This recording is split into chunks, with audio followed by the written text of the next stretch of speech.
Hello दोस्तों, स्वागत है आप सभी का अपने यूट्यूब चैनल इतिहास तरंगिणी में। हम प्राचीन भारतीय इतिहास को कंटिन्यू किए हुए हैं। पिछले कुछ वीडियोस में हमने प्राचीन भारतीय इतिहास के ऋग वैदिक काल के सामाजिक तथा आर्थिक परिदृश्य को समझा था। इस वीडियो में हम ऋग वैदिक काल के धार्मिक स्थिति को समझेंगे। वीडियो में आगे बढ़ने से पहले यदि आपने अभी तक चैनल को सब्सक्राइब नहीं किया है तो चैनल को सब्सक्राइब कर लें और वीडियो को अंत तक देखें। यदि वीडियो पसंद आता है तो वीडियो को लाइक करें और अपने दोस्तों में ज़्यादा से ज़्यादा शेयर करें। चलिए शुरू करते हैं। ऋग्वैदिक काल की धार्मिक स्थिति। जो ऋग्वैदिक आर्य थे वह प्राकृतिक पूजक थे। वहाँ से हमें किसी भी भौगोलिक क्षेत्र से, भौगोलिक विस्तार जितना भी रहा आर्यों का, वहाँ से हमें इस कालखंड में किसी भी प्रकार के मंदिर या देवालय का साक्ष्य नहीं मिलता है।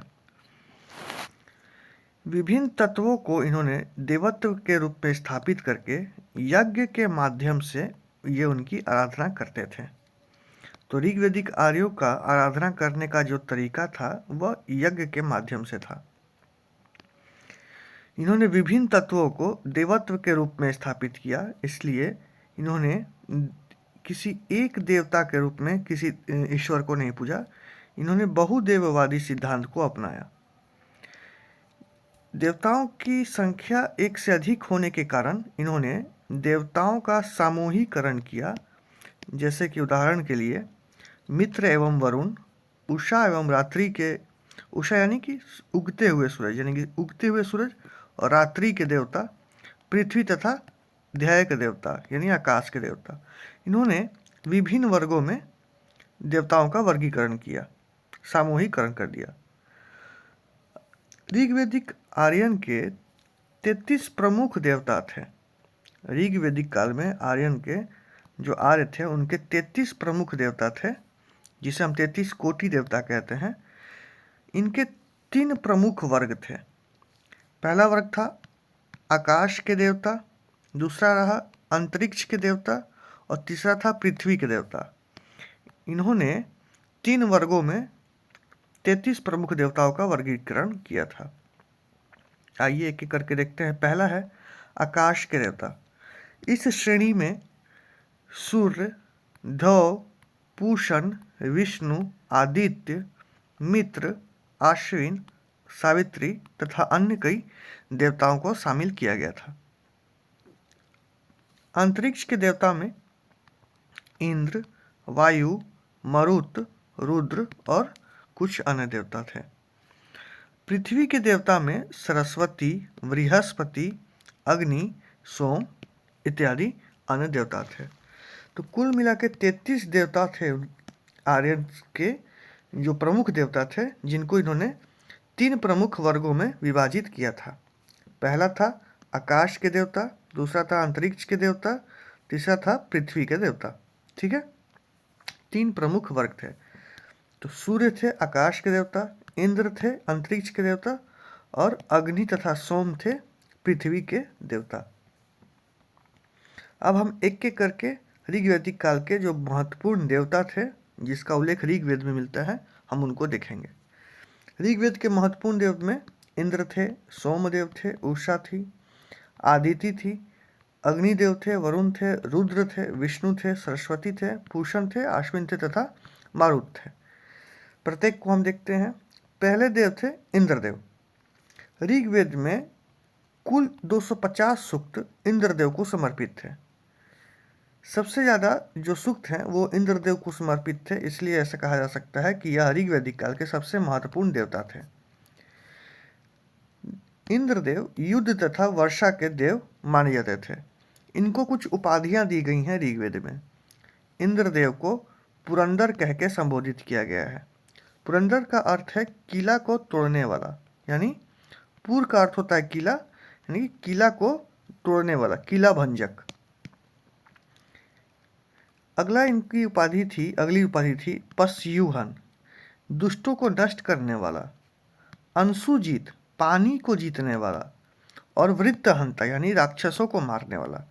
ये निम्न 4 जो उपाधियां थी यह इंद्र देवता से संबंधित थी। पुरंदर, पशयुहन, अंशुजीत और वृत्तहंता।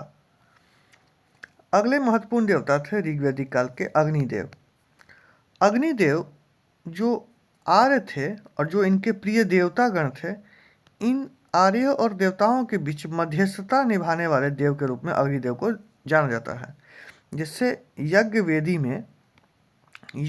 में जो आहुति दी जाती है, तो जो आर्यंस इसमें आहुति देते थे, इस आहुति को देवताओं तक पहुंचाने का काम इस अग्निदेव का होता था। तो इस रूप में अग्निदेव का महत्व था ऋग्वैदिक आर्यों के बीच। ऋग्वेद के कुल 200 सूक्त हैं जो अग्निदेव को समर्पित है, और ऋग्वेद का पहला ही जो मंत्र है, जो सूक्त है, वो अग्निदेव को समर्पित है। यानी कि ऋग्वेद का जो सूक्त प्रारंभ होता है, पहला सूक्त अग्निदेव को समर्पित है। अग्निदेव का जो निवास स्थान था वो प्रारंभ में स्वर्ग था, किंतु मात्र शिवन देव ने इन्हें पृथ्वी पर लाया था। माता स्विन देव ने इन्हें पृथ्वी पर लाया था।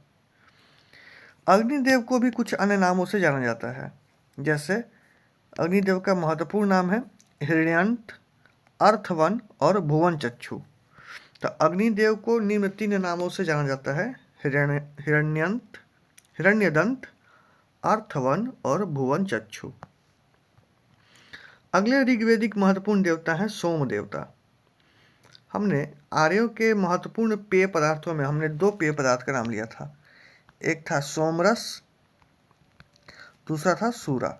सोम तथा सूरा। तो सोम अच्छा माना जाता था और सूरा को सामाजिक दृष्टिकोण से हीन भाव से देखा जाता था। यह उस समय का शराब जैसा मान सकते हैं। तो सोम देवता अगले महत्वपूर्ण देवता थे ऋग्वेद के। जो ऋग्वेद का 9वां मंडल है वह पूर्ण रूप से सोम देवता को ही समर्पित है। इनके लिए कुल 144 सूक्त वहाँ पे ऋग्वेद में मेंशन है, और ये वनस्पति के देव के रूप में जाने जाते हैं। सोमदेव का उल्लेख ईरानियन जैन अवस्था में भी मिलता है। ईरानियन जो धर्म ग्रंथ है, धर्मशास्त्र है, जैन अवस्था, वहाँ मिलता है। वहाँ सोम देवता का नाम मिलता है होम, और यूनान में डियासियस नाम से इसी प्रकार की शक्ति, इसी प्रकार के क्वालिटीज़ वाले देवता का उल्लेख मिलता है यूनानी धर्मशास्त्र में भी। तो सोम देवता को ईरान में होम नाम से जानते हैं और यूनान में डियासियस नाम से। अगले महत्वपूर्ण देव हैं वरुण देव। इनके लिए ऋग्वेद में कुल 30 सूक्त वर्णित है ऋग्वेद में। वरुण देवता समुद्र के देवता के रूप में जाने जाते हैं, नैतिकता के देवता के रूप में जाने जाते हैं, विश्व के नियामक के रूप में, ऋतु परिवर्तन के रूप में और दिन रात परिवर्तन के कर्ता धर्ता के रूप में वरुण देवता जाने जाते हैं। वरुण देवता का भी उल्लेख ईरान के जैन अवस्था में मिलता है, और इनका नाम मिलता है अहुर मजदा के रूप में। जो ईरानी अहुर मजदा देवता हैं वही ऋग्वैदिक आर्यन के वरुण देव हैं। और यूनान में ओसोज नाम से एक देवता का उल्लेख मिलता है, जिसकी क्वालिटीज़ भी इसी प्रकार हैं जिस प्रकार से हम वरुण देवता का देखते हैं। यानी कि जो वरुण देवता ऋग्वैदिक आर्यों के देव हैं, इसी प्रकार से ईरान में अहुर मजदा है और यूनान में ओसोज हैं। ठीक है। अगला महत्वपूर्ण देव है उषा। उषा जो है अरुणोदय के देवता हैं, यानी कि सूर्योदय के काल में जो उषा दिखती है हमें, वह होती है उषा देवता। ठीक है, सूर्योदय के काल में। अगला महत्वपूर्ण देव है रुद्र। यह शिव का रौद्र रूप है। इसे तूफान और झंझावत के देवता के रूप में उल्लेखित किया गया है। ऋग्वैदिक आर्य प्राकृतिक आपदा व महामारी से बचने के लिए इनकी आराधना करते थे, भगवान शिव के रुद्र रूप के। अगले महत्वपूर्ण देव है मारुत। ये भगवान शिव यानी रुद्र रूप के पुत्र के रूप में जाने जाते थे, इसलिए इन्हें झंझावत के देवता के रूप में भी जाना जाता है। अगले महत्वपूर्ण देवता थे सरस्वती। इन्हें नदियों की माँ के रूप में उल्लेखित किया गया है। नदीतिमा के रूप में ऋग्वेद में इनका उल्लेख आया है। कालांतर में यह विवेक तथा बुद्धि की देवता के रूप में जाने जाने लगी। अगले महत्वपूर्ण देव है पूषण। ये पशु तथा पक्षियों के देवता के रूप में इनका उल्लेख किया गया है ऋग्वेद में। 10वें महत्वपूर्ण देव है विष्णु। ये सूर्य के ऐसे रूप का प्रतीक है जो अंतरिक्ष में विचरण करते हैं। ऋग्वेद में जो जिस विष्णु का उल्लेख आया है वह ऐसे देवता हैं जो सूर्य के प्रतीक हैं, जो कि अंतरिक्ष में विचरण करते हैं। अगले हैं अश्विन। अश्विन को ही नासत्य कहा गया है, नासत्य कहा गया है। ये पूषण के पिता हैं, ये पूषण के पिता हैं और उषा के भाई हैं। जो अश्विन देव हैं यह पूषण के पिता हैं और उषा के भाई हैं। अश्विन देव को चिकित्सा और लोक कल्याण के देवता के रूप में जाना जाता है।